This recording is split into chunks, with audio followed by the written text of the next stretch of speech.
Welcome. Thank you so much for joining us online for today's reading and conversation with Brian Hammond, Thett, Thida, and Yway, celebrating the anthology Picking Off New Shoots Will Not Stop the Spring, which is published by Yway, the publishing arm of Singapore Unbound, and is available now. My name is Lily Philpott. I'm the programs manager at the Asian American Writers Workshop, and it is my great pleasure to welcome you to our virtual event space. This event is taking place across multiple time zones, so please do say hi in the chat and let us know where you're watching from. I'm speaking to you today from Brooklyn, New York, where I am on ancestral and unceded Canarsie and Munsee Lenape land. For those of you who are new to the AAWW, we are a national nonprofit organization dedicated to uplifting Asian diasporic literature and storytelling. We hold frequent readings and conversations like this one, organize community arts programming in New York City high schools and senior centers, run fellowship programs for emerging writers of color, and publish an award-winning online literary magazine, The Margins. During this event, we ask that all audience members practice nonviolence in the chat. Comments that are racist, transphobic, homophobic, ableist, and/or misogynist will be flagged, and the person will be removed from this event. I want to thank our partners for this event, in particular, Kim and G at Singapore Unbound and Boy, and Karin, who's on screen with me now, and Veronica at PEN America. In the Zoom chat, you'll find links to purchase the anthology and a link to a recent report published by PEN on Myanmar and free expression, as well as social media handles for our partners and an accessibility document if needed. We'll open the event with readings, and I'm going to turn things over to Karin to speak a little bit about her work at PEN Myanmar, and beyond, and then we'll get started. Karin, over to you. Thank you so much, Lily, and welcome to everyone. Thank you so much for joining us today. I'm phoning or zooming in from Hoboken, New Jersey, which is very cold and wintry, but we're thrilled to be able to partner with AAWW and the other partners of this event to really highlight and bring forth all the voices from Myanmar. For over 100 years, PEN America has been working both in the US and around the world to celebrate creative expression and also defend and promote free expression and free rights to the freedom to write around the world. For the last 8 years, we've been working with partners in Myanmar to support and uphold free and creative expression. And as part of that, we have just in December actually published a new report on creative expression in Myanmar entitled Stolen Freedoms, Creative Expression, Historic Resistance, and the Myanmar Coup, which explores the creative response to the coup just over a year ago and the military's retaliatory crackdown. We're trying to frame it within Myanmar's long history of creative expression and protest. And we're looking at the ways in which creative artists, conceived of very broadly to include writers, poets, filmmakers, painters, musicians, satirists, graphic artists, and others, have been among the vanguard of the public response to the coup, using a range of creative tools to denounce the coup, trying to defend the freedoms gained during the country's 10-year political opening, and to call for greater change. And many of these artists have built upon decades of creative protest in Myanmar. So looking at a long history from the popular and outspoken pro-independence songs of the 1930s to the subversive poetry of the 1970s and late 80s to the satire of the early 2000s. Just quickly, as a brief overview, we can get into more of it later if anyone's interested, but unsurprisingly, there has been this huge creative outpouring in response to the coup, particularly by young people and Gen Z who have played a leading role in civil disobedience and creative expression. Unsurprisingly, we've also seen a huge and violent crackdown against all types of protesters, but particularly targeting creative artists as well. So we've seen at least 5 poets killed in the last year. Dozens of artists have been detained, and many others have been the victims of serious human rights violations. Still, hundreds more have been forced to flee either into hiding within Myanmar or to neighboring countries and even further afield in order to preserve their safety and freedom. So I'm happy to get into this more a little bit later, but we are, primarily interested in trying to enable people from Myanmar to continue speaking out, to using their creative expression during this very difficult period, and to really sort of bringing forth and highlighting those voices. So we're thrilled to be here and to partner with this event. And I will turn it over to the main panelists. Thank you very much, Lily. Thank you so much, Karen. And I am going to bring Brian Hammond on screen to start our readings. Thank you so much. Many thanks to everyone who's been involved in this project. Firstly, thank you to all of the writers who've contributed to the volume. Thanks to my co-editor, Thett, as well as the Asian American Writers Workshop, Singapore Unbound, PEN America, PEN Austria, and certainly last but not least to Ethos Books in Singapore for publishing this book and making it available to other publishers so that we can distribute it throughout the world. So for the beginning, for the introduction, I thought I would read the actual introduction to the book itself, which is about 4.5 pages. It's just under 10 minutes. And yeah, so generosity, altruism, and courage are the backbone of any struggle against tyranny. In the wake of the military's overthrow of Myanmar's democratically elected government in February 2021, we found the online literary outpourings of outrage, grief, and dissent particularly generous, altruistic, and courageous. This marshalling of the digital space for the purpose of activism, protests, and resistance is all the more remarkable considering the fact that Myanmar came online virtually overnight. Until the mid-2000s, most people in the country did not have access to the internet, nor even to mobile phones. Over the course of the past 10 years, however, an increase in internet freedom and access resulted in the widespread adoption of mobile devices. The greater openness seemed to speak to a transitional Myanmar, one characterized by efforts to reintegrate the country into the global economy. After 5 decades of international, economic, and political isolation, there even appeared to be overtures to constitutional democracy and judiciary reform. Myanmar's transition was far from fair, though, as demonstrated by the glaring political and economic disparities between haves and have-nots. The most hideous examples emerged in the form of the ethnic cleansing of the Rohingya and the war against the Kachin peoples in the north. And what little progress that Myanmar enjoyed has once again ground to an abrupt halt, with the military yet again nipping democracy in the bud. Since then, the subversion of democratic elections, mass arrests, the imposition of house arrest for elected politicians, ethnic and religious divisiveness, extreme physical and psychological torture, sexual and gender-based violence, censorship, and the heavy use of lethal and often indiscriminate force with virtual impunity have become the new normal in the country. By September, guerrilla journalists from Myanmar reported that some of the military-occupied towns in ethnic Chin and Karenni regions became completely devoid of souls, with thousands of residents internally displaced. As if this were not enough, millions in Myanmar are facing growing food insecurity amidst poverty, political unrest, and economic crisis. And then there are the devastating consequences of the COVID-19 pandemic, which has only compounded the negative shocks that have ravaged the country as it lurches under the weight of the junta. Despite the bloodshed, the seemingly endless cycles of violence and trauma, and the countless innocents who are no longer with us, poetry, and writing more generally, continues to play an important role in the country's civil disobedience movement.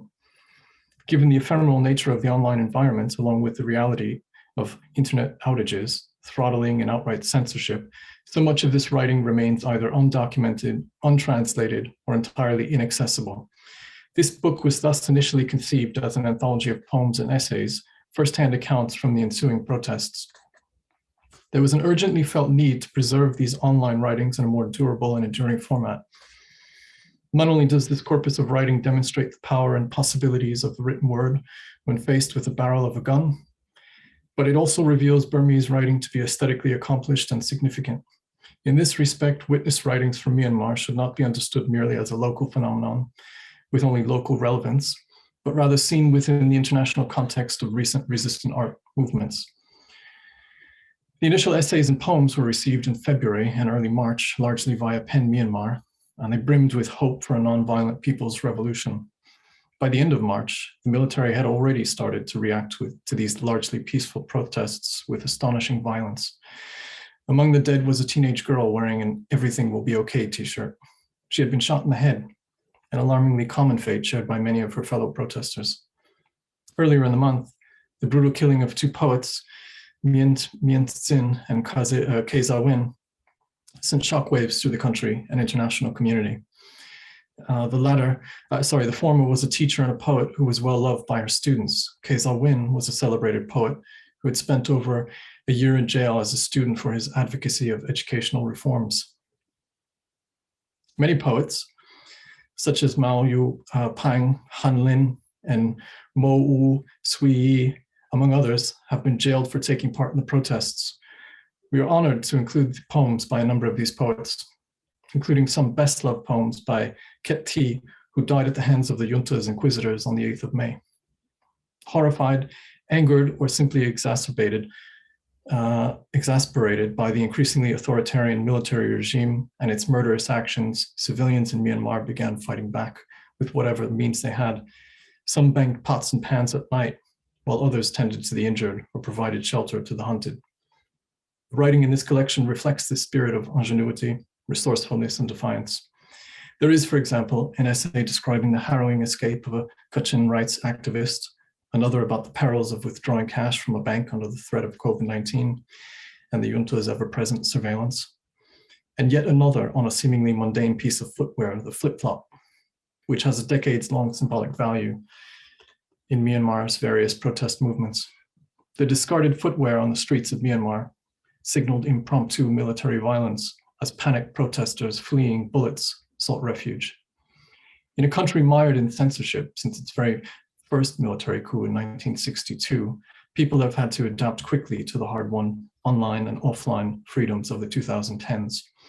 Veteran journalist Hantawadi Uwenten has said that the side effects of censorship continue to weigh on Burmese writers following the easing of restrictions. But things seem to have changed for the digital generations who had come of age in the 1990s and 2010s under a far different digital landscape. As such, we've dedicated a special section featuring essays and poems from 2010 to 2020, mainly by youth and women writers, in order to showcase what was possible without the weight of censorship. Thanks to the Rohingya poet Mayu Ali, we received some witness poems from the refugee camps and beyond, 3 of which are featured here in this anthology. The book itself is organized in reverse chronological order, suggesting the extent to which Myanmar has regressed, a temporal, economic, moral, and political slippage that will likely reverberate through generations from now. The final section, 2010 to 1988, features poems by dissidents Mikon Ai and Hatawadi Uwenten, which have been capably translated by Kenneth Wong, and a long-form poem by Min Lu, for which the poet and his collaborators spent several years in jail. Perhaps the longer view will give us pause to consider the implications of this intergenerational transmission and experience of everyday political violence in Myanmar. As a younger generation of writers, in some ways overwhelmed by the narratives that preceded them, must now bear witness to their own psychic wounds. In this respect, one is reminded of Primo Levi and the power of bearing witness, despite the apparent inadequacy of language to communicate one's experience or encapsulate one's memories. And finally, we use the term witness poems and essays as distinct from protest or resistance poems and essays. All protest writings may be witness writings, but not all witness writings are protest writings. Witness writing, in our opinion, is more subjective and does not usually have an explicit political agenda, however politicized it might be or become. We'd like to caution that violent imagery and emotionally laden, strong language may be inevitable in some witness writings about physical, sexual, or emotional abuses, atrocities, and armed conflicts. Despite the military subversion of democratic elections, mass arrests, jailing of politicians, extreme physical and psychological cruelty, sexual and gender-based violence, censorship, and the heavy use of lethal and often indiscriminate force with virtual impunity, the hearts of the people of Myanmar continue to burn, sadder, but perhaps indomitably wiser and more resolute. It's time for the witnesses to speak for themselves, and contained within this anthology are their stories.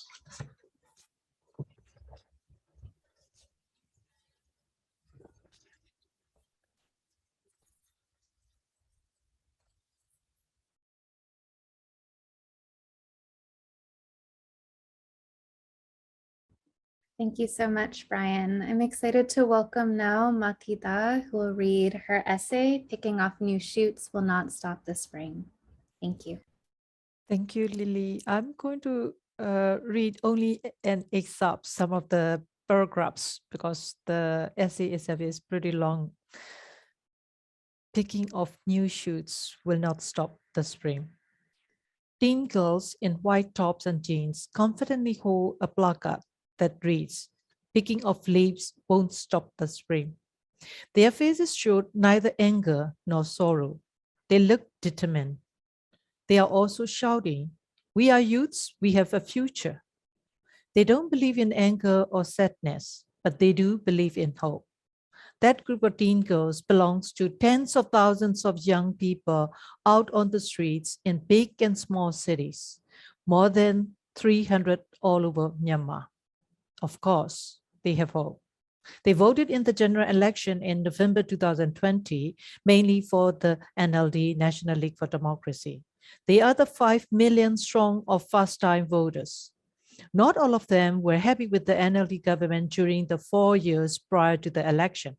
However, most of them have voted for the NLD and are now calling for the release of Aung San Suu Kyi and President Yway. They also carry banners that demand "Free our leaders, respect our votes." They must have been overjoyed at having the chance to vote for the first time as responsible citizens. How can they be happy if their votes are not respected nor recognized? Their fight against the junta is not for the political party they voted for, but simply for their votes and their rights. A light truck is parked under the sun. Middle-aged men pack noodles into disposable lunch boxes, while a young man distributes lunch boxes to protesters under the shade of an overpass. 3 teen girls in Nike caps, trainers, and fancy dresses carry blue bin bags to collect throwaways directly from the hands of people and rubbish from the street. 3 muscular men wait at a corner with their 3-wheel carts to dispose of refuse. The placards attached in front of their carts say, "We are no municipal workers. We are volunteers." On the other side of the road, out from the boots of a new SUV, some smart young men announce, "Water and fresh juices available here. Take what you want and leave your garbage here in this box." Some street boys and girls are enjoying a variety of free meals and drinks, receiving food packages and storing them away in their worn-out backpacks. Some of them also collect empty bottles. None of the street kids are treated badly by anyone. When a 10-year-old street vendor girl expresses that she would like to offer her watermelon to the protesters, a young boy enables her charitable spirits by paying for half of all her costs.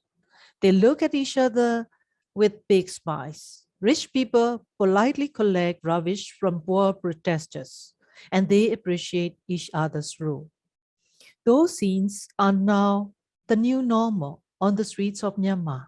From 8 a.m. in the morning till 5 p.m. in the evening, tens of thousands of people are out on the streets. After 5 p.m., when the protests are over, no rubbish is left behind on the street. A spring revolution, still going strong after 3 weeks and with no sign of abating, has introduced a new self-disciplined lifestyle to all generations and social groups. Almost a month into the protests, and there is no division based on class, gender, race, or religion. No bad words, no bad behaviors, no looking down, no personal appraisals. There were almost no car accidents.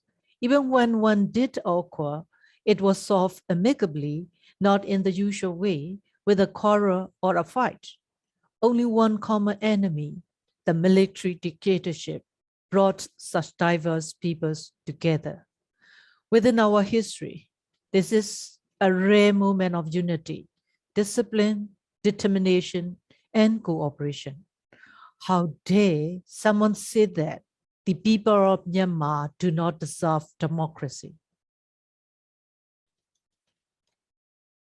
Let me go to the back of the essay. This is a new normal in Myanmar. It's not just small vendors that have refused to do business with police and soldiers. The number of restaurants and other enterprises who have joined the boycott against military-owned businesses is on the rise.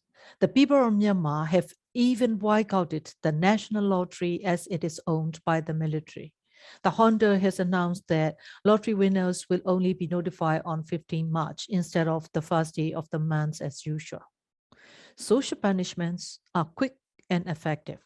When the police opened fire at protesters in Naypyidaw and a 19-year-old girl was fatally shot in the head, people investigated the crime immediately. It didn't take long for them to disclose the culprit's name and rank, along with the names of his wife and family members and their businesses. This kind of public investigation is incredibly swift, and results come in shocking detail. Activism that names and shames of the oppressors is also a new normal for keyboard fighters. Some police and military troops can now be seen disguised in full length gowns. On 24th February in Yway, a town in southern Myanmar, police raided the house of a civil servant, a former military officer. The person had been supporting Aung San Suu Kyi and posted some protest messages on social media. A video record of the raid was shared widely on Facebook, in which the son of the couple was heard defending his mother. His father was not at home. He sounded like a kid no older than 7 or 8. Only his voice could be heard in the video. He was courageously arguing with the police officer, saying, "You guys are not trustworthy." His words reflect people's feeling towards any members of armed forces in the country, especially state police and the army. Even a child these days dares voice his opinion. This is also a new normal of the struggle. On the other hand, life for dissenting writers, journalists, and artists may be new but totally abnormal. A new amendment to the penal code related to high treason and other laws, such as privacy laws, has placed journalists under duress. Some news outlets have announced closure for a certain period. Some other new agencies which are inclined to obey the junta are put out of business as their employees walk out to join the civil disobedience movement. The publishing industry has not been functioning properly since the beginning of the February. With the CDM, civil disobedience movement, no post offices are in service, no trains running, no banks operating, and the distribution of books is simply impossible. Tan Mien Aung, Maung Ta Cho, Min Tin Kokoji, Tin Lin U, So Phu Kwa, and Lu Min all are still under detention. We do not know their whereabouts. The group of early arrests comprises 2 writers, a film director, a pop star, and an actor, respectively. Arrest warrants have been issued for all other artists and influencers who have actively endorsed the protests. They are now in hiding. Most of us cannot think of any near or distant future. All plans have been destroyed. No one is interested in anything other than the protests. Despite the police brutality, people have been staging protests every single day since 7 February. During the first few days after the coup, the military organized pro-coup rallies. People waited them out until the thugs were no longer on the streets to avoid clashes. Only on the evening of 5th February did a small group of people start off with a very brief protest in Sanjiang Township in Yangon. The following day, 4 people held a longer protest in Mandalay. 3 of them were arrested. And then on 7 February, at least 300 youths, led mainly by girls, started a protest in earnest. It spreads like wildfire all over the country. Since then, protests haven't stopped, even on weekend. In some cities, prayer protests are held at night As night falls, at 8 p.m. each day, the citizens of Myanmar take it as their duty to bang pots and pans against the military tyranny. This is our unstoppable and preserving spring revolution. At least 15 people were killed by the end of February 2021. The livelihood of thousands of civil servants is at great risk. The livelihood of the general public is also uncertain. A tree is shaken up by a gust. Leaves fall prematurely. Nonetheless, who can stop the spring, the revolution? Thank you. Thank you so much, Mathida. Next, I'm going to welcome on screen Coco Thett, who is one of the editors of this anthology that we're reading from. Coco will be reading My Sad Captains, Kate Sawin and Ket Thi. Thank you.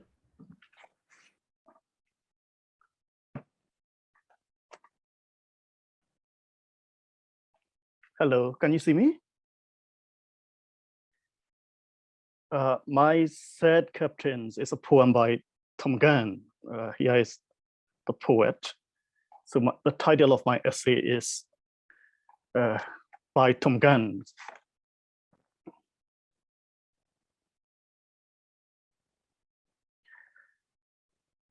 My sad captains, Kizawin and Ket Thi.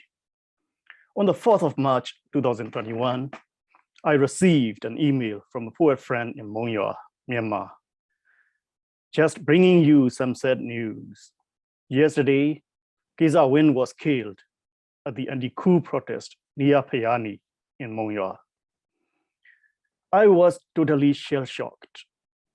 It was only in January that I translated Kizawin's poem, A Letter from a Jail Cell. I was very pleased when the poet emailed to tell me he loved my translation.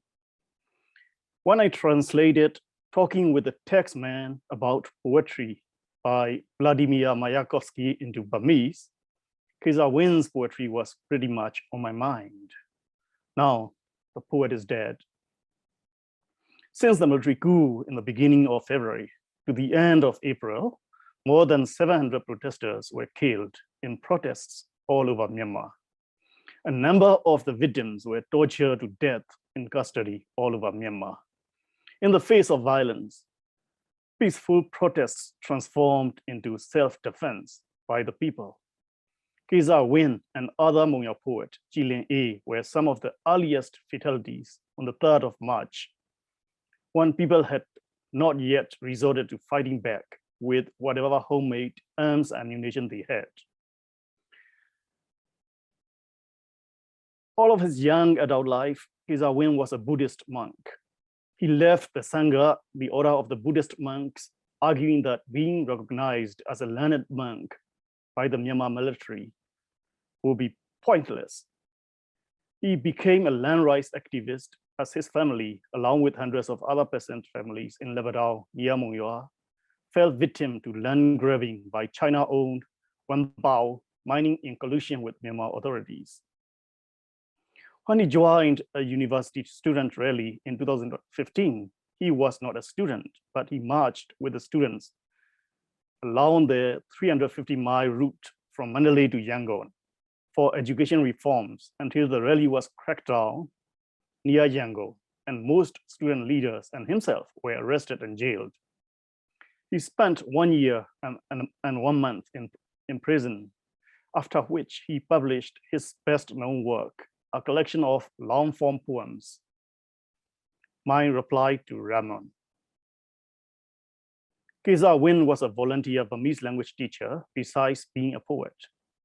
In the 2020 election, he said he didn't even vote for the National League for Democracy, the NLD, whose policies he was very critical of. But when the NLD won a landslide and the election fraud was alleged as an excuse for the military coup, he found himself at the front line of the anti-coup protests. Kizawin was just one among many people who had laid down their lives for what they thought was a fight worth giving their lives to. Many hundreds more, including poets and writers, have also ended up in jail just because they dissented against a coup. Myanmar has never been a properly functional state, especially in the rural ethnic regions where civil war has hardly ceased since the country's independence in 1948. In 2021, however, the civil military conflict has spread to towns and urban centers in mainland Myanmar. In the words of the poet, who doesn't want to be named, who informed me about Keza Win's passing. In Myanmar, the situation is that both the junta and the people are moving towards the front line for war. Will war happen today or tomorrow? Everyone anticipates. Innate kindness of people has disappeared. In its place is a sense of rage and retaliation. The people who used to express sympathy, even for an injured animal they found on the street, now like to ogle gruesome pictures of dead policemen and soldiers on social media these days. They look happy watching those pictures. I don't think I'm qualified to decide whether or not one should look forward to a war, but everyone seems like they would want a war as the only way out of an increasingly tightened space, with the belief that for a ray of light, a gun can blast off a pitch black sky. So that was a message from my friend who informed me about Keza Win.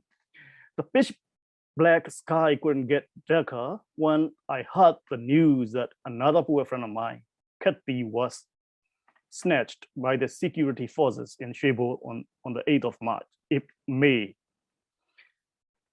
Thett's body, internal organs missing, was returned to Mongyoa mortuary within 12 hours of his arrest on the 9th of May. Like Keza Win, Thett was a key figure in the Mongyoa poetry scenes. I got to know him in Mongyoa when I returned to Myanmar in 2014 for a poetry anthology.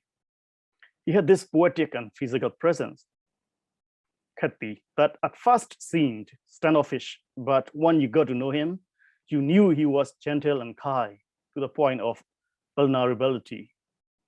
A hard-shelled nut, he called himself. In 2015, me and my girlfriend ended up visiting his house in Palais overnight for poetry, guitar sing-along, and bootleg whiskey. Thett's parents operate a rudimentary peanut oil press for local peasants, something I had never seen before. American poet Christopher Marriel read one of Thett's poems and commented that Thett was Frank O'Hara met Ozip Mandelstam in Mandalay. As far as I know, he was the only Burma poet who has written a poem dedicated to the 2017 Kuta Bien massacre of Rohingya people by the Burmese army.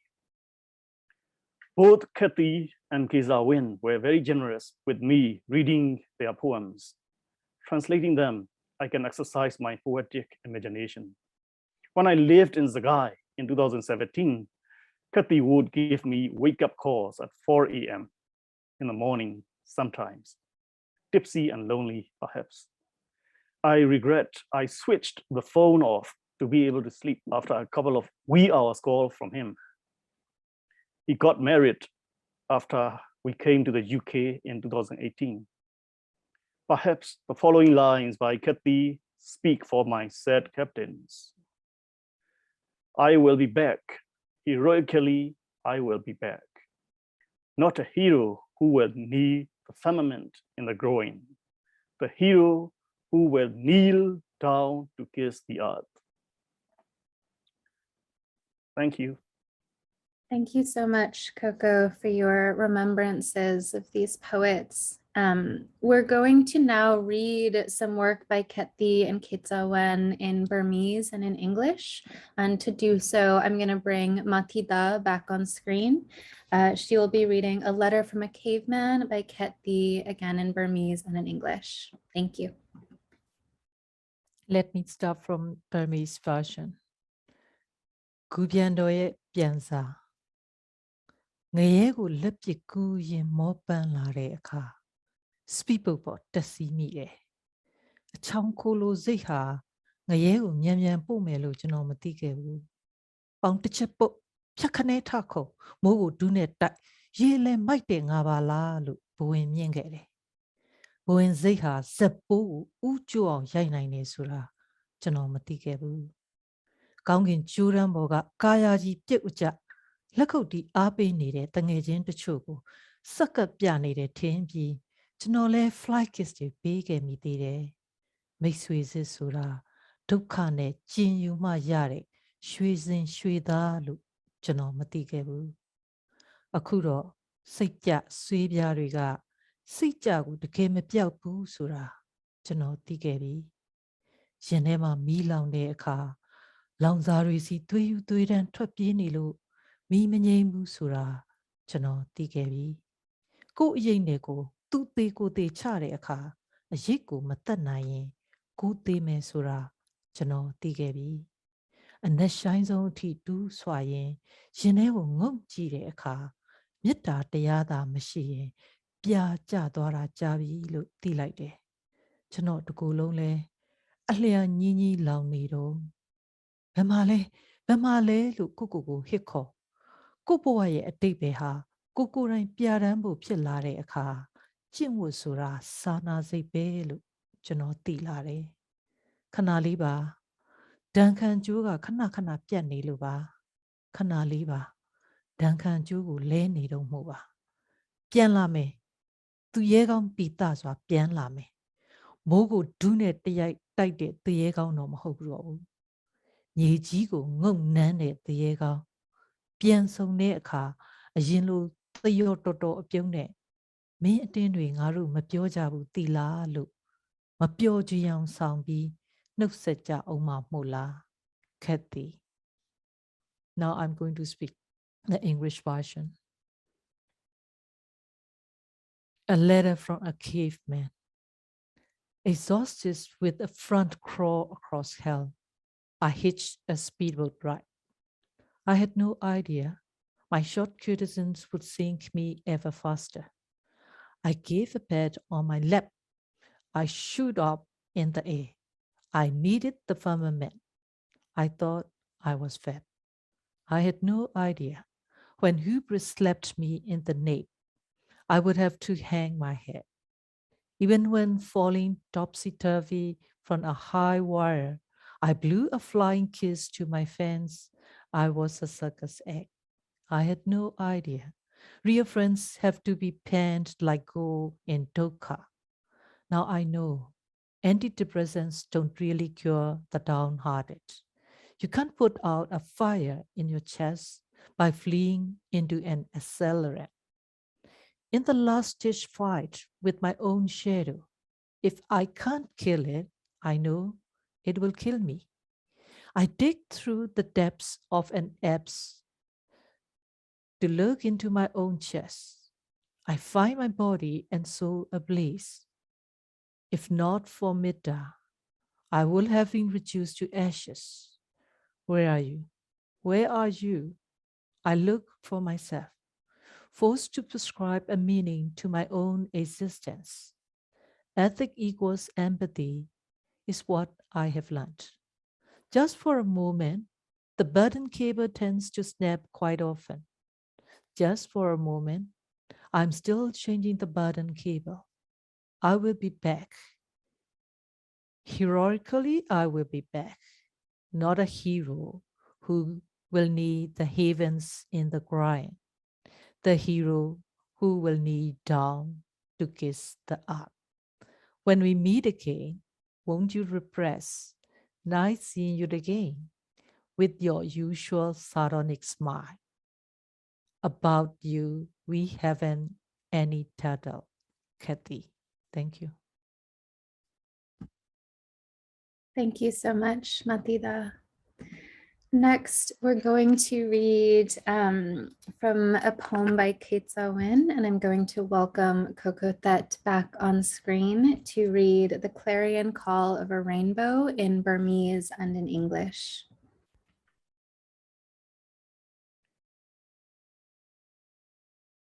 Yway, this poem he wrote in Thayawadi prison, but remains very relevant. It sounds like he wrote it yesterday. I'll first read this in Burmese and then in English. Keza win the tent to see the Zane eat the book here.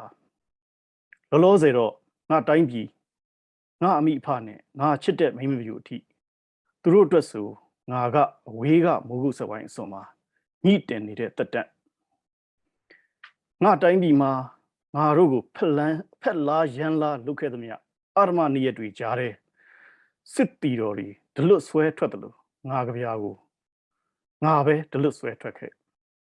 Naga, yene, Naga, tui jong, Naga, memiane, Naga, look, le. Pilone, Nabe, me young the deck, Nabe, milk the kind look chicket. Lu Miajiga see any be, Lu Nenele Maji, Lu carbon sign it, not time be ma. Time be go chiara le.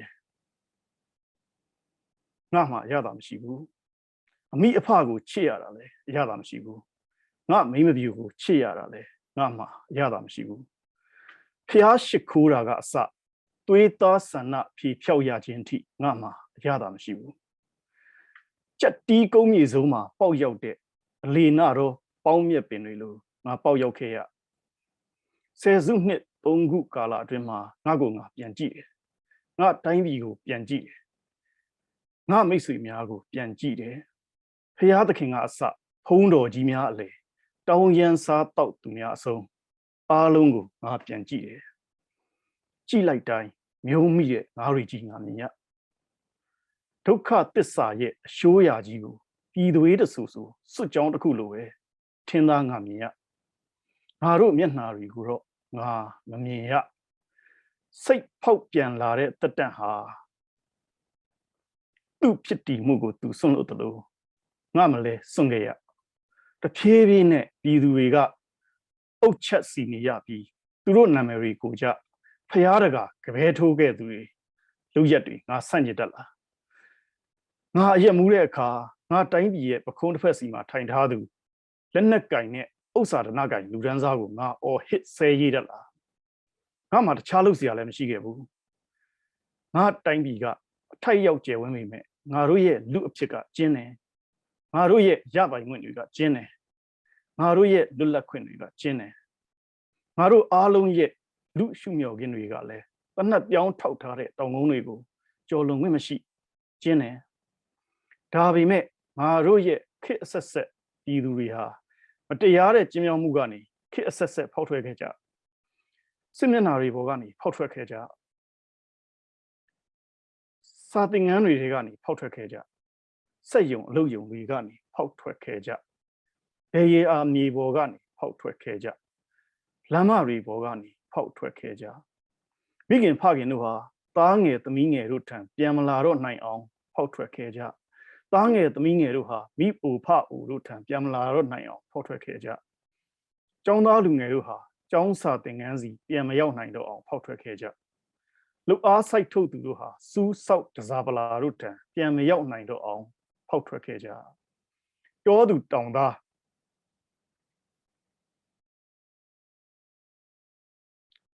Tondong Tondansi, Yamayao 9 on, Potwekaja. Lama Boga, Iduriha, Duro OAC, Yamayao 9 on, Potwekaja. Tuiha, Nia Daima, Potwekaja. Kick up your Jesus, Suro, Jongiziari, Pekuna le.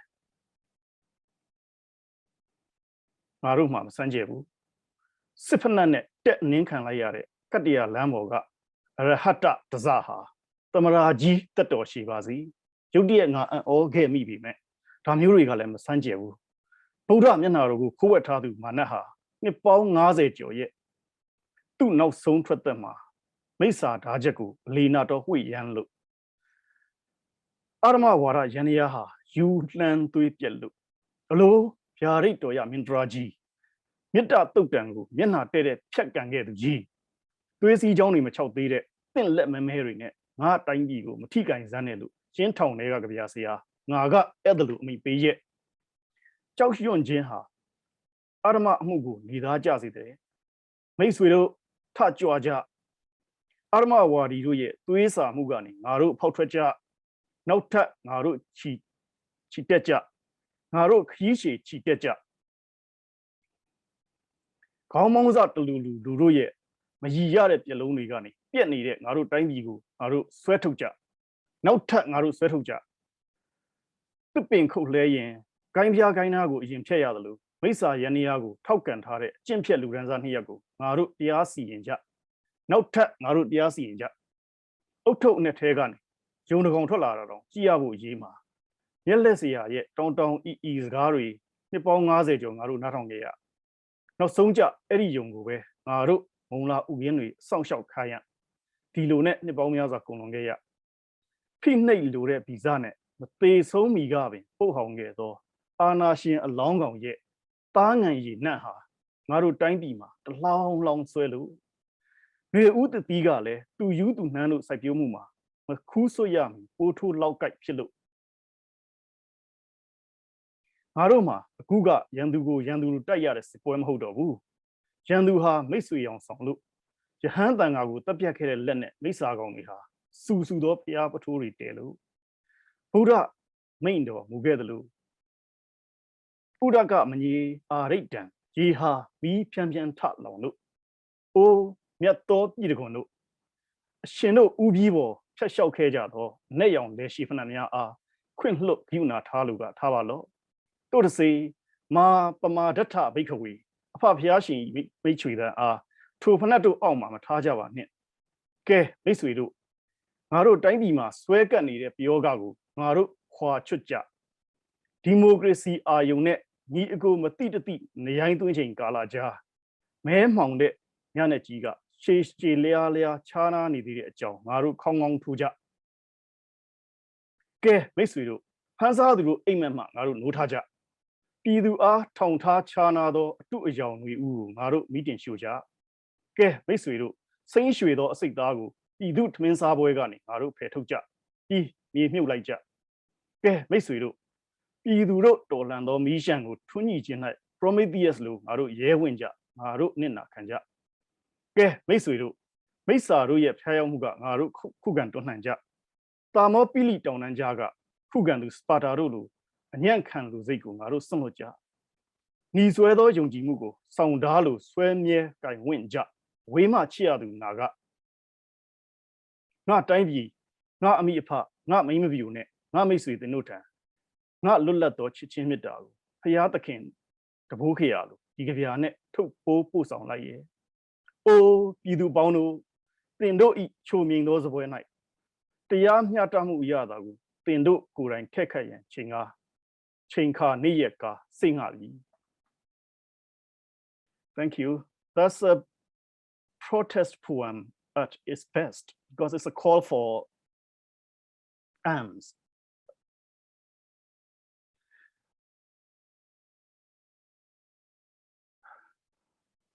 Now let me read the poem in English.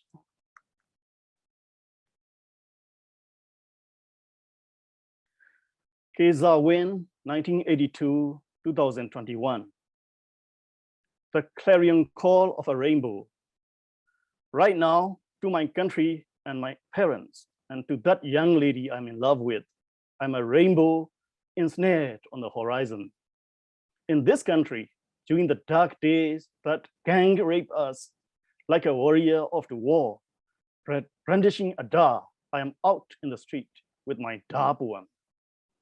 I am fearless, I am fuzzy, I am firm, I am unsteady. Like a crocodile, I have crawled, my chest firm on the earth. Like an ape, I have hopped from one branch to another, only to grab the air.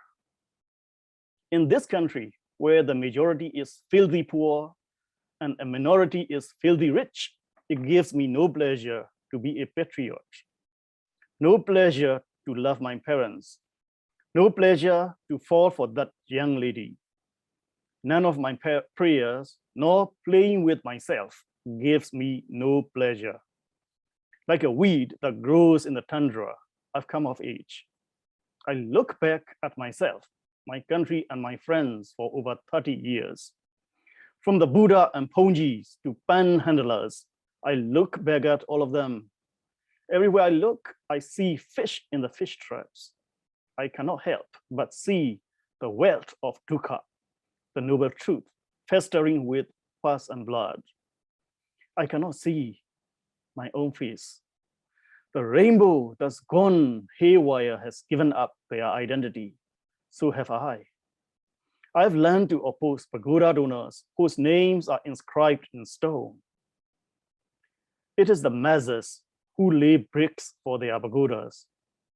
I've learned to fuck you at the army and the affluent, who ride both left and right shoulders of my land when I'm tipsy. What else can I do? On such a spacious land, our humanist is limited, our rights are limited, our freedom is limited. Our landscapes do not go beyond the hills, stationed with snipers. Limits are everywhere. And still, our people through the ages have bored through unjust limits. They have bored through the pages, they have bored through the classroom, they have bored through the factories, they have bored through the paddies, they have bored through the roads. Parents who have bored through won't come home for their children. Children who have bored through won't be home for their parents.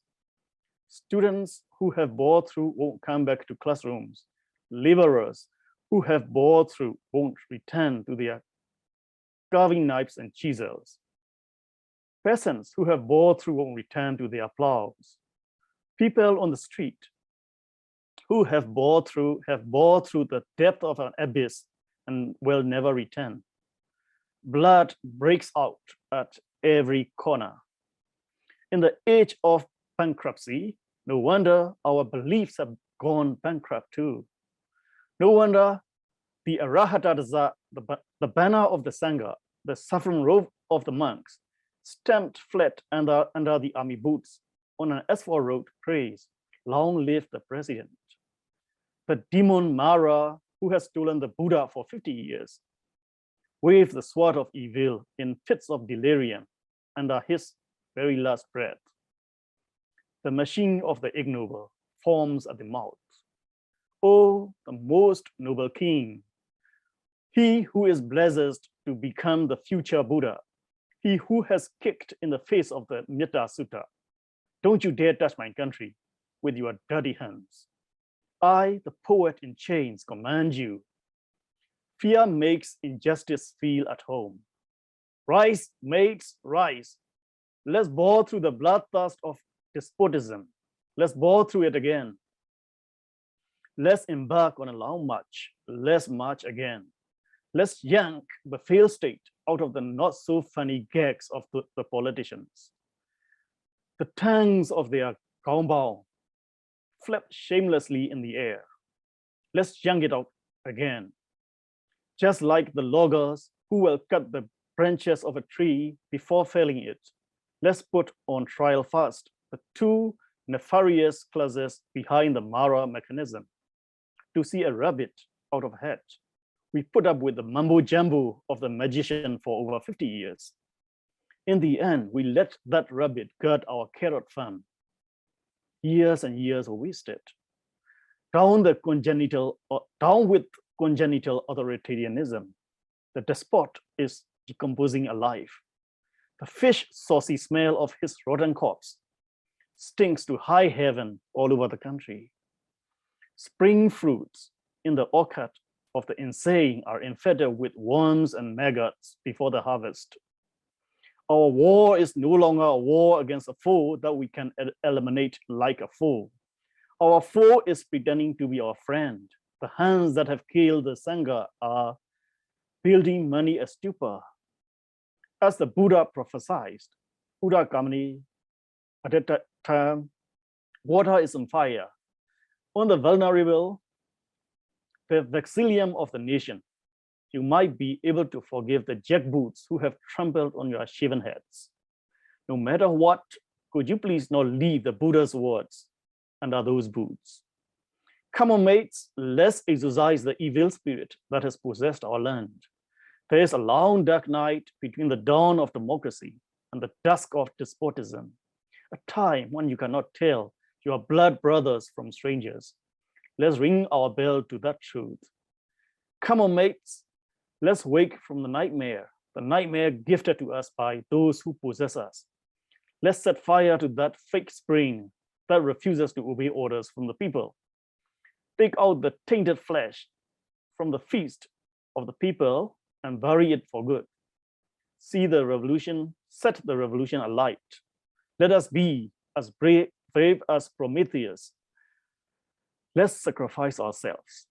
Come on, mates, resist the devilish temptations. Like Spartiates at the Battle of Thermopylae, let's get rid of defeatism. Let's make a last stand. The way we hold on to our own swords, let's hold on to our own blood-red creed. To my country and my parents, to the young lady I love, and to my friends, I send my untethered love wrapped in a poem, like a clarion call from a god. Oh, people, the day has arrived. It's time you enhance your sumptuous feast with justice flavor. Thank you. Thank you so much, Coco. Next, we're going to have one more reading from Yway, who I'm going to call on screen in just a moment. May will be reading her poem Pretense in both Burmese and in English. Please join me in welcoming her to read. Thank you, Libby. Today I want to read my poem Pretense from this book. Let me read in Burmese first and then in English.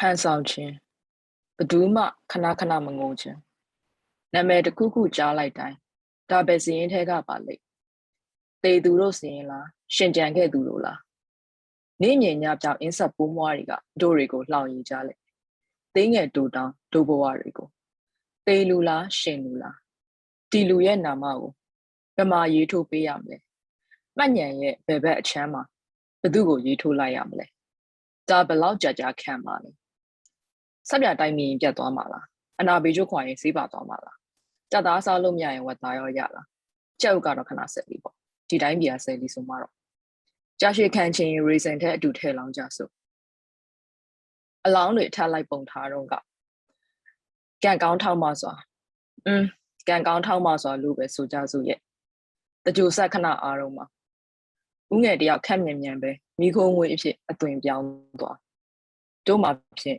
ဝမ်းနဲ့ဝမ်းသာဘယ်ဟာအရင်လို့ရမလဲမသိလို့ mouse slap ပြီးခဏရှောင်နေလိုက်ရတယ် Pretense. No one wants to be weepy.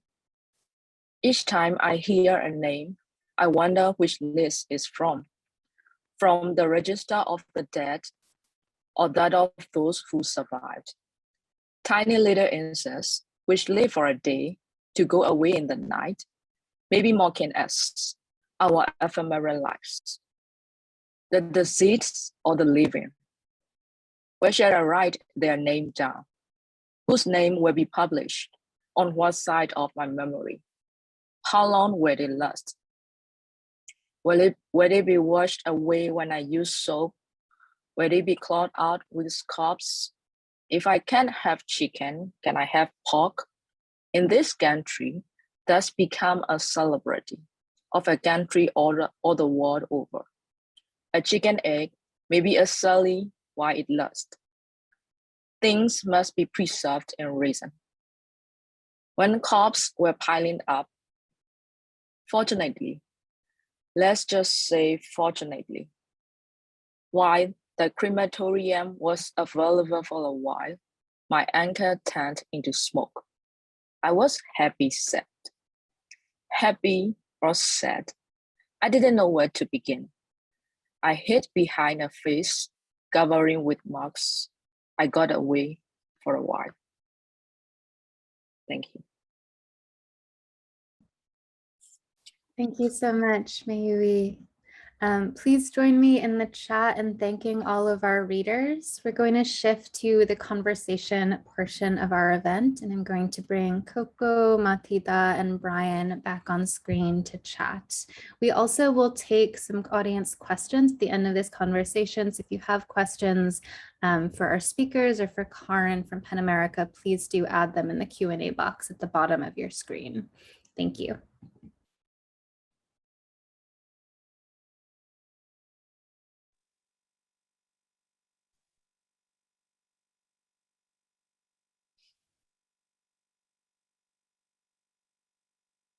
Sorry.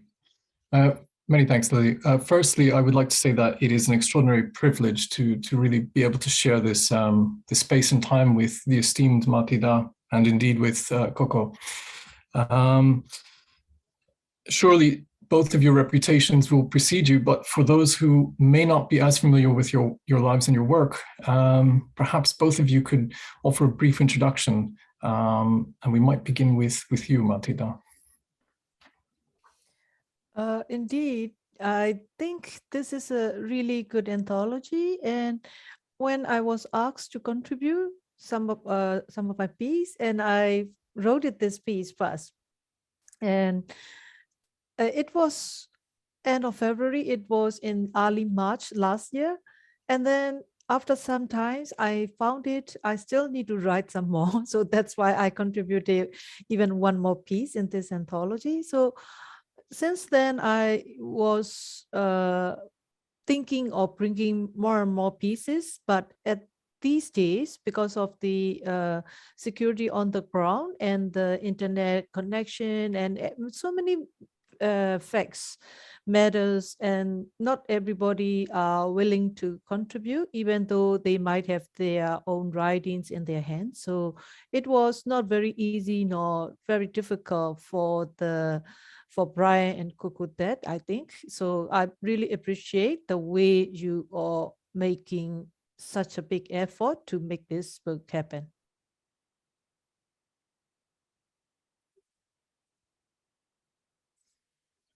Thank you. Coco, would you mind maybe just introducing yourself to our listeners? Hello, everyone. My name is Coco Thett. I am a poet and poetry translator and poetry editor for Mekong Review. Thank you for being here tonight. If I may ask both of you, you're obviously writers and you're translators, but this is a deeply personal project for both of you. And I'm wondering how you, in this case, under these extreme conditions, approach the process of writing and translating.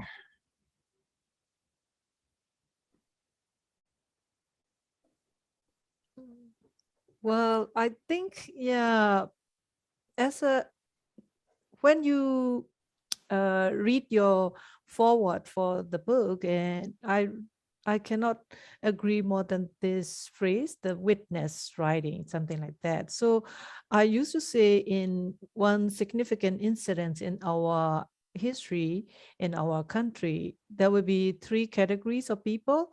One categories, we may say martyrs. So they are like Yway, Kathy, and the others. They know they are risks, but they took this risks with their lives. So they are martyrs. And another categories are victims. Of course, some people, they don't know they can be at risk, or they really don't know what happened to them, and their life has gone. And another bigger group is us, witnesses.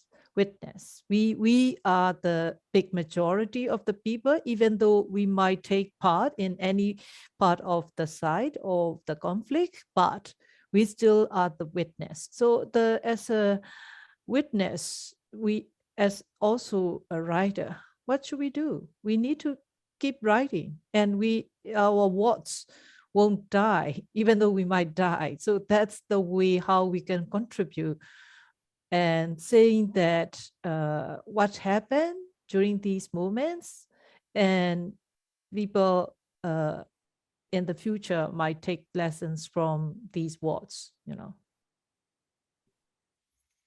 And Coco, I know that you, as you mentioned, you not only knew a number of the contributors who tragically are no longer with us. You knew them obviously as poets, but you also knew them as friends. And would you mind talking about them or about their poetry or about their legacy? Yes, Keza, Win, and Kathy, they were my friends, particularly Kathy, who died on the 8th of May last year. And but they are both from Mongyua, and Mongyua has a very vibrant poetry scenes. And they belong to the same group of poets who come together, in Mongyua at a tea shop run by a poet himself, a senior poet. And when I go to Mongyua, I would usually go there to meet with them, to talk about poetry and translation and have some tea with them and so on. So yes, it's the death of both Keza and Kathy came really a huge blow. It was a huge blow for me, and but it strengthened my resolve to get the book out. And of course, we have our obligation, even morally, moral obligation to preserve their writing and their memory. That's what I think. Thank you. Mathilda, I wonder if you, because one of your essays was actually submitted at the very beginning of this situation, and it seems as though the writing throughout the anthology has moved in a different direction. Could you talk about possibly how things started back in February of last year, and then possibly, I suppose, how things then developed in reaction to the events on the ground? Well, I might quote the Margaret Atwood's phrase, what happens when language fails, So I think we show, we say our language with protest, We cannot accept the dictatorship. We cannot accept the coup. We cannot accept with our words and our deeds, but they don't understand our language fails. So military decided to kill and make the civilians as their enemies, as their targets. So that's why after I finished writing my first piece, this picking of new shoots, after that, I noticed, especially after mid-March, the height of the killings started on the Tamarone, the military day on 27 March. Indeed, that day we recognize that day as a revolution day against the Japanese colony, something like that. But they changed it into their own day as Tamarone Day, something like that. So on that day, they killed several other people. This was the very beginning of all the bad atrocities they have done. So I think people becoming more and more notice about they cannot get any legal or judiciary refuge in their own country. They cannot rely on any state armed forces, either the police or the military. Then they still need justice, People hunger for justice. Then they decided, we need to claim justice by our own hands.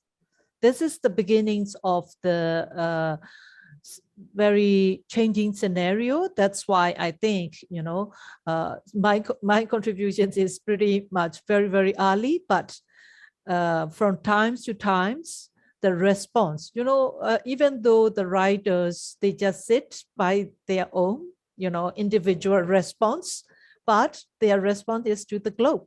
It's a universal.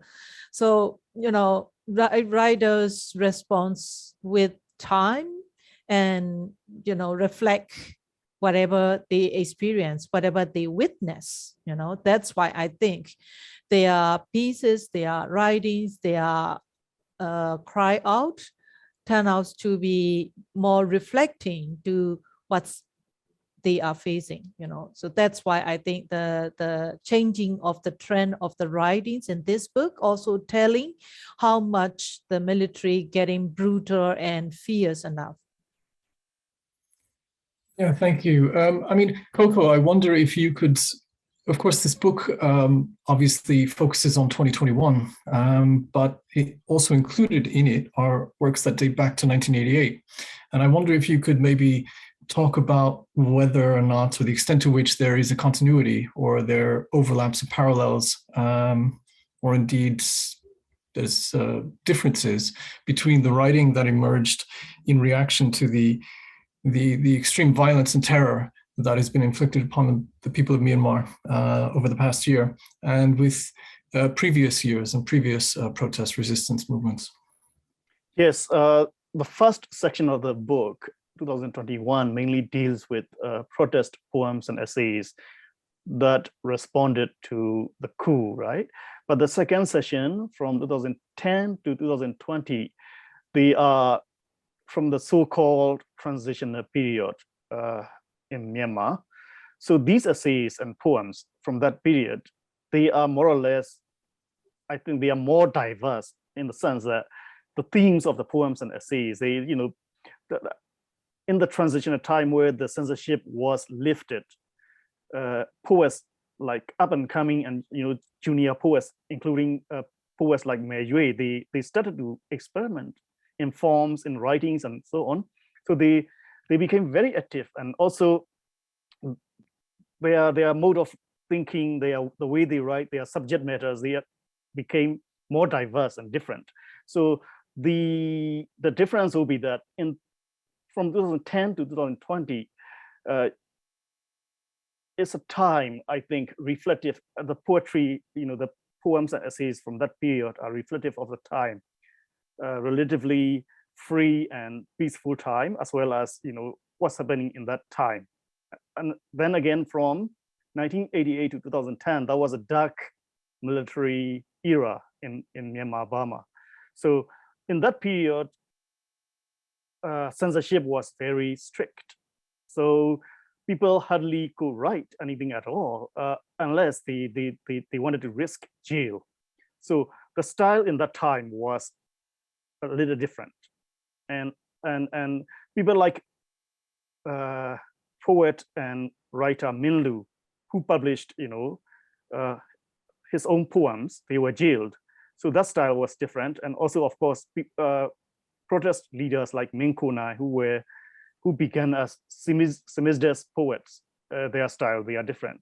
So yes, we are happy that you and I managed to include all those sections in the book. Yeah, and I wonder, I suppose this is a question for both of you. I wonder if we can go back in time a bit beyond 1988, because there is quite a rich literary tradition within Myanmar that exists outside of these terrible events that are happening and have happened in the recent past. And maybe, I suppose, briefly just discuss the history of Burmese writing, because it is quite a rich one, and I think it's a relatively unknown one.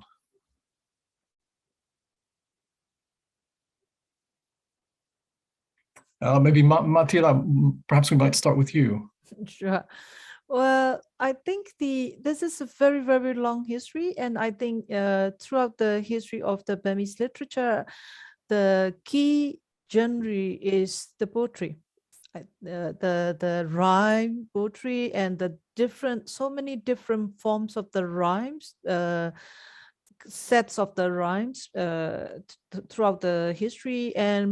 But in these days, of course, who else can read and write? So elites are the people who can make the literature, and then not just the elites, but also the monks, monks are the educated, so they can make some forms of the poetry and the rhyme, something like that. So Their writings is more or less pretty much reflecting their own circle of life in the olden days, but by times, of course, more and more people get educated, even during the colony days. But the problem is, since we were under colony days for more than 100 years, most of our literatures related to the independence movement, of course, So that's why I think our literature, the people who contribute for the literature, the writers, the poets, and the essayists, everyone is more or less having the sense of the rebel, And even though in the past it's more on the kind of the experimental writing, finding for the grammar and the other parts of the intrinsic value of the art, something like that. But after the independence, we unfortunately, under another military regime, we do have a very short period of the parliamentary days, 10 years. That 10 years is remarkable because this is opening up, the translation society was strong. That's why we can introduce. In the past, there was translation, but it's more related to the anti-colony literature, something like that. But during the parliamentary days, I think is more open, but still the problem is we cannot get enough time and people who can bring all the war's literature into Burmese. But after the socialist days, it took us 26 years. So either propaganda or the censorship make us pretty much isolated. Also for the writers, So what we can read is more or less Soviet literature, socialist literature, something like that. So we really don't know much of the other parts of the world, what kind of literature, what's language, etc. And on the other hand, because of the censorship, so the Soviet literature is more or less on the side of the propaganda. But on the other hand, there is a serious, heavy censorship. So for that reason, we really don't know much of the different genres or different modern approach and other ism of the literature itself, So, and I think the censorship really prohibits any creativity, any kind of the experimental writing, etc. Even for the poetry, the 4-syllabus rhyme is like a norm for the Burmese poetry throughout these days, and it stuck for some of the poets still now, something like that. So I think our political history and the history of literature is in hands and reflect each other, For that reasons, after the socialist days, we were under this military regime, and that's the wars, So the censorship is harder. We need to submit the manuscript even before the printing. During the socialist days, we can print first, and then we need to submit the printed copy for having the permission for the distribution. But during the military regime from 1988 to 2010, we need to submit twice, before printing, after printing, something like that. So at the same time, the heavy propaganda is going on. So that's why I think when we look at the history of our literature, it's more or less trying to escape from the heavy hands of these two, propaganda and the censorship. So it's very hard. On the other hand, the ineffective education system making us pretty much limited in forming the creativity. That's why I think even when we talk about the creativity for a lot of writers and poets, we might think getting permission or getting bypassed the heavy hands of the censorship is our creativity, something like that, not more than that. So it was not very good. But after 2010, with the relaxation, I think that generation was the luckiest till now because they can be exposed to the war's literature with the assistance of the new technology, the digital platform, etc. So I think this is the overview. Hey, thanks for that. Coco, would you care to add anything to that? Oh, yes. I like to stress that, political poetry is a very new development and relatively new genre in Burma, because it only emerged after the British occupied all of Burma, in 1888. So more or less 150 years old. And before that, we had all genres of poetry in the Burmese language, and but not political nature. So people wrote about life, wrote about Buddhism, wrote about many other things, but not ideological or political poems. But I think, so I'm quite sure political poetry is a direct Burmese, political poetry in the Burmese language is a direct product of Burmese colonization of Burma by the Britain in the late 19th century. And by now we must have lots and lots of work, but then I hope that we don't have to go on forever documenting these, these protest and political poems and witness essays. And we hope that there will be a time very soon that when people, especially the young generation of writers and poets, they can freely experiment with, they can imagine, other modes of writing outside, because politics is not everything. Yeah, certainly. I mean, I think that's a good point to end at, optimistic point, and I think we're going to transition into questions from the audience, and I'll hand it over to Lily. So thank you to both of you. Thank you so much, Brian, and Coco and Mathida as well.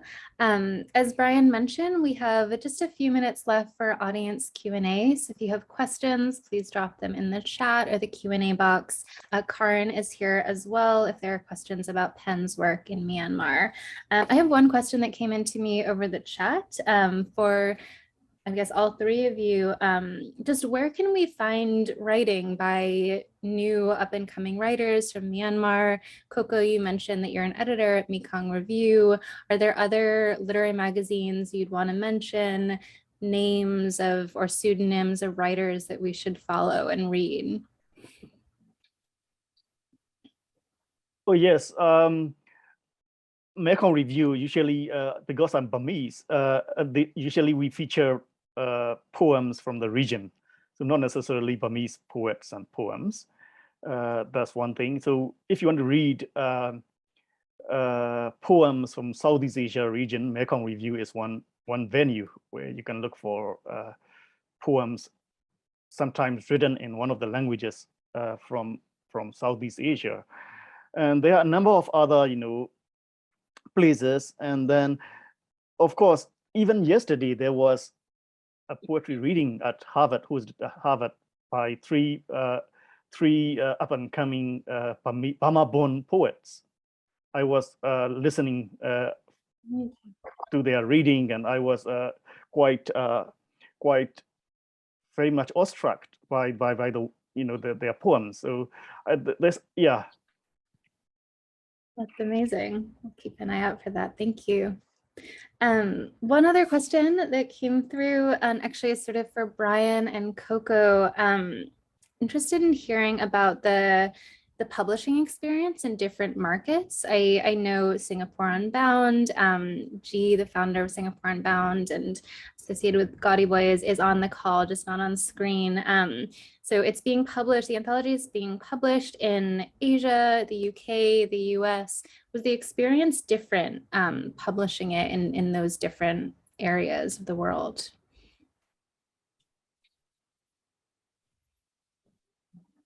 Yeah, what can I say about that? I mean, firstly, I think I will say that Ethos really was one of the first, if not the first, publishers that we approached with this project, and they were on board with it immediately, to their credit. I mean, they really felt the sort of you know, the moral weight of the project, and the team at Ethos has been absolutely brilliant in supporting the project and ensuring that the project is not for profit, that all of the profits any profits made from the sales of the physical copies of the book will be donated to the civil disobedience movement.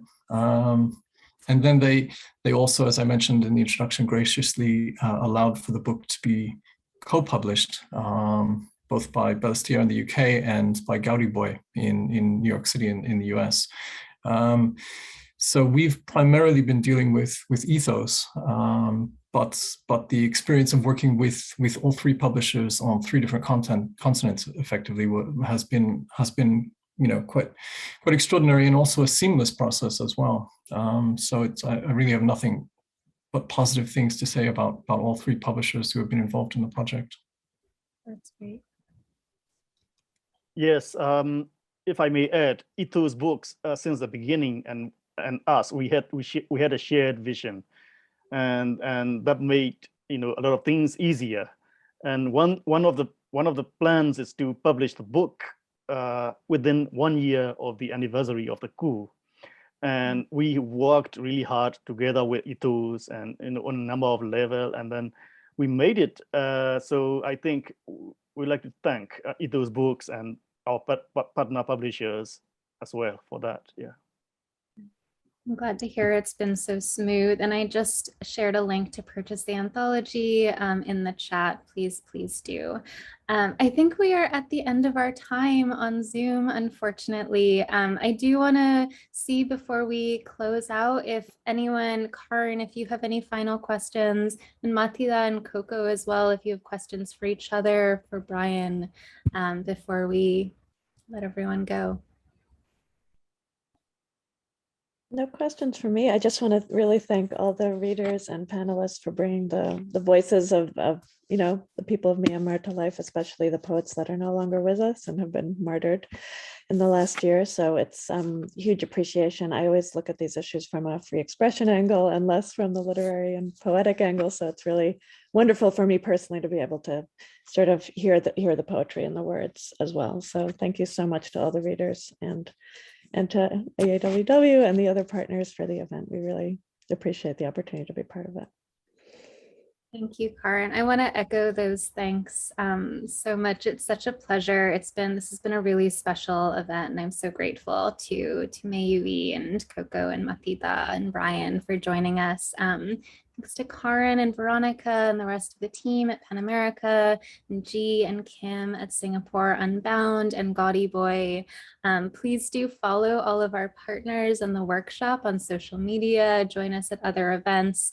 This event was recorded and will be shared on the workshop's YouTube channel. If you want to share, we may actually split out some of the reading so you can share with colleagues, students, friends, family, whoever you might want to.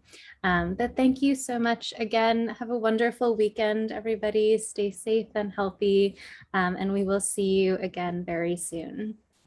Thank you so much. Thank you, Lily. All right.